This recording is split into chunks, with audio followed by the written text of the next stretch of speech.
নমস্কাৰ, মই ৱাছিম হকে কৈছোঁ ব্ৰেকনেল ইংলেণ্ডৰ পৰা।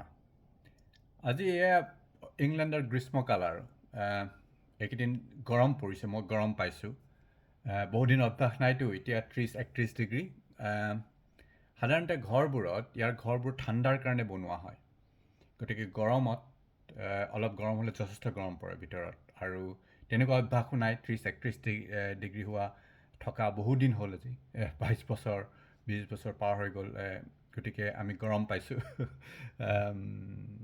গৰম আৰু ইয়াত গ্ৰীষ্মকাল বেছিদিন নাথাকে, 30-31 ডিগ্ৰী হয় যে এদিন দুদিনমান থাকিব, তাৰপিছত আকৌ 20লৈ নামি আহিব। তথাপিও গৰম 20 মানে 25-26 হ'লে ইয়াত মানুহে গৰম পায়, আমি অলপ গৰম পাওঁ ঘৰবোৰ তেনেকৈ বনোৱাৰ কাৰণে।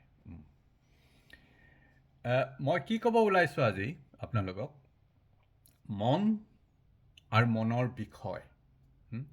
মন বা মনত থকা বস্তুবোৰ বা কণ্টেণ্ট বা ভাৱবোৰৰ কথা। আমি দুইটাক পৃথক কৰিব নোৱাৰোঁ। আমি মন বুলি ক'লেই আমি সাধাৰণতে কি বুজোঁ? ভাৱবোৰ যে আহে, আৰু বিভিন্ন ধৰণৰ চেতনাবোৰ আহে,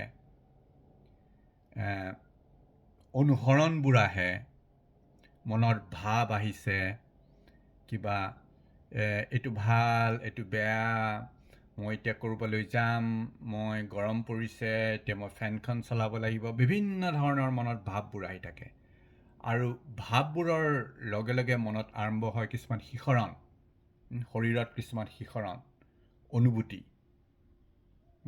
কেতিয়াবা মনটো ভাল লাগে, কেতিয়াবা মনটো বেয়া লাগে, এই সকলোবোৰ মনতেই প্ৰতিফলিত হয়।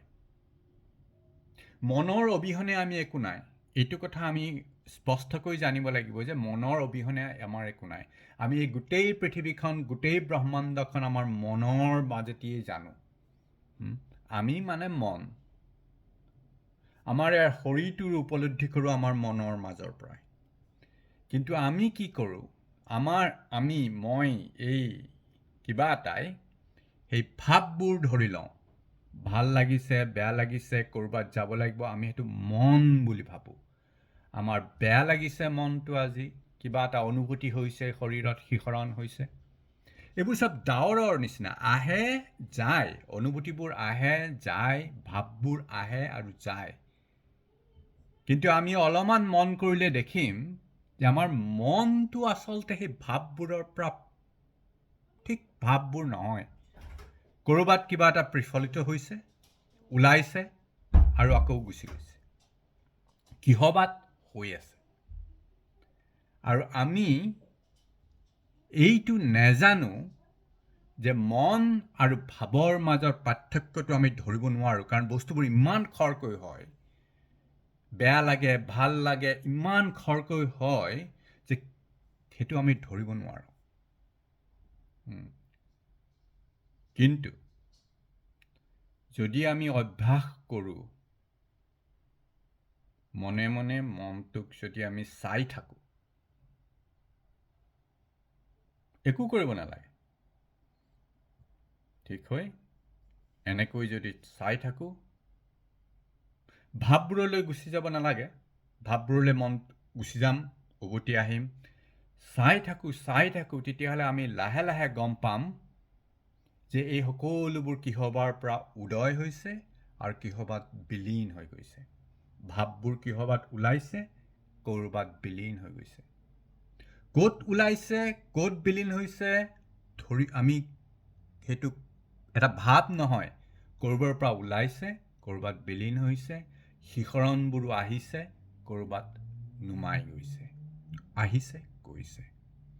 গতিকে আমি প্ৰকৃততে আমি যদি চাওঁ, আমি সেই স্থিৰ বস্তুটো আচলতে আহে যায়, আহে যায়, ধৰিবলৈ দিগদাৰী, ধৰিবলৈ যথেষ্ট অভ্যাস লাগে। যেনেকৈ আকাশখনত ডাৱৰ আহে, ডাৱৰো যায়, কিন্তু পিছফালে এই আকাশখন সদায় থাকে। অভ্যাস লাগিব। কেতিয়াবা মনটো ভাল লাগে, কেতিয়াবা বেয়া লাগে, কেতিয়াবা মনটো ইমানেই বেয়া লাগে, কিন্তু যদি আমি স্থিৰভাৱে চাওঁ আমি দেখিম যে তাৰ পিছফালে কিবা এটাত এই বেয়া লগা ভাৱটো আহিছে।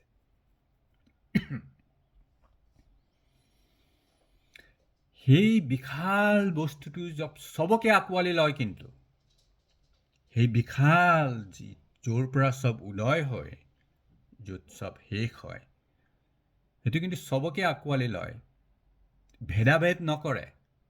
মই অসমীয়া, মই বঙালী, মই ভাৰতীয়, মই পাকিস্তানী, মই মানুহ, মই গৰু, মই কুকুৰ, মই মেকুৰী, হিন্দু, খ্ৰীষ্টান, মুছলমান, একোৱেই পাৰ্থক্য নাই তাত। মনৰ আমাৰ ভাৱৰ অতীত, যাত যদি আমি বহি থাকোঁ, পৃথকতাবোৰ মই আৰু সেই গছজোপাৰ মাজত যিটো পৃথকতা আছে সেইবোৰ শেষ হৈ যায়। আচলতে আমি সেয়াই। ভাৰতীয় দৰ্শন, পূবৰ দৰ্শন তালৈ পইণ্ট কৰি দিয়ে। উপনিষদবোৰে সেই তালৈ পইণ্ট কৰে।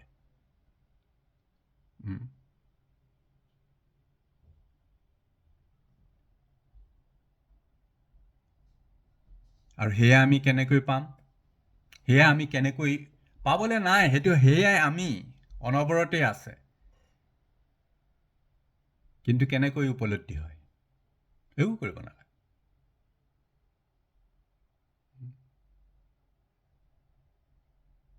একোৱেই কৰিব নালাগে, জাষ্ট ৰখি থাকিলে, চাই থাকিলে মনটো লাহে লাহে লাহে লাহে আমি গম পাম। সময় লাগে, সময় দিব লাগিব তাত। কিন্তু মই ভাবোঁ যে প্ৰত্যেকেই যদি সেই প্ৰকৃত মনটোক বিচাৰি নাপায়, তেতিয়াহ'লে আমাৰ জীৱনটো ভাল, বেয়া, মই, তই, এই পাৰ্থক্যবোৰত কেতিয়াবা ভাল লগা, বেয়া লগা, এই সকলোবোৰতে আমাক পৰিচালিত কৰিব। যদি আমি এই সকলোবোৰ হৈ থকা, য'ত প্ৰতিফলিত হৈ থকা সেই পৰ্দাখন বিচাৰি নাপাওঁ। এইখন এখন চিনেমা, জীৱনটো এখন চিনেমা, এখন পৰ্দাত প্ৰতিফলিত হয়। আমি যদি সেই পৰ্দাখন বিচাৰি নাপাওঁ, কিন্তু আমি যদি গভীৰতালৈ সোমাই যাওঁ, এই পৰ্দা আৰু ছবিৰ মাজত কিন্তু পাৰ্থক্য নাই। পৰ্দাখনেই ছবি, ছবিবোৰেই পৰ্দা। যদি আমি গভীৰভাৱে চাওঁ, আমাৰ ভাৱবোৰ উদয় হৈছে, গুচি গৈছে সেই তাৰ পৰাই। তাতেই উদয় হয়, তাতেই গুচি যায়। একেই খংবোৰ পাৰ হৈ আমি সেই বিশালতাতেই গম পাওঁ।